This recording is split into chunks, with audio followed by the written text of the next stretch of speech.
Hey there, Ryan Ferrier here, and welcome to today's training. In today's training, we're going to talk about what to do when you have a conflict at work. Recently, I was talking to a sharp young guy who is in a conflict at work with somebody who's a few levels above him. He doesn't really know how he got into this conflict, but it seems like everything he does to try to fix a conflict just makes things worse. Have you ever had that situation where you desperately want to fix a relational problem, especially at work, and the harder you try, the worse things get? Well, here's what to do in that situation in 4 straightforward steps. Okay, step 1. The first step is to do nothing.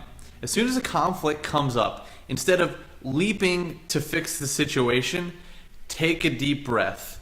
And instead of, when everybody's emotions are high, trying to fix everything really quickly, just cool off. I know this one is hard for me because I really like to quickly resolve conflicts, but in the heat of the moment, things rarely get resolved. So instead of jumping into action, take a deep breath, cool off, and remove yourself from the situation. Step 2, if you want to vent, if you want to talk about this situation with somebody, vent outside of the office. I know it's tempting to go grab a coworker and start gossiping about the situation, but don't do that. It's only going to make things worse. Instead, find somebody outside of your office environment to talk to about the situation. Hopefully somebody with a level head who will be a somewhat objective observer and who can give you some perspective on the situation. Don't pick your friend, your most feisty friend, your friend that's going to get you the most riled up. Instead, find somebody with a level head who's going to kind of cool you down, give you perspective, and get you composed before you go into step 3. Now, step 3 is to approach the person you're having a conflict with and have a conversation. Now, there's a few things that are important about this conversation. First, it's important to find a time and place where you can have this person's undivided attention. Next, you should start the conversation by apologizing for your part in the conflict. Own up to your part in the conflict and admit your guilt. Third, be sure not to point the finger at this person.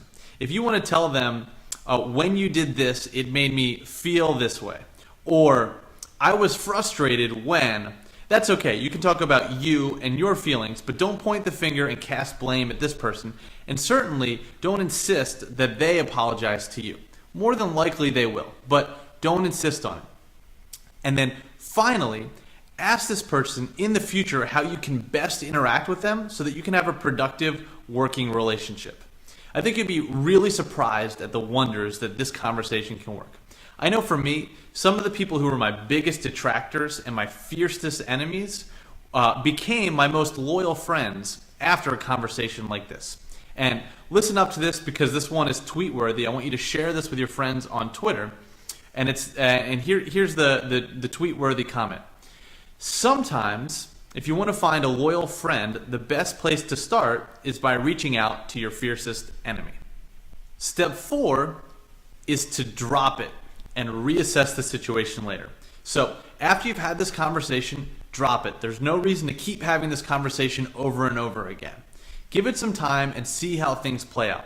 I think you'll be surprised. More often than not, things will work themselves out now that you and this person have reconciled.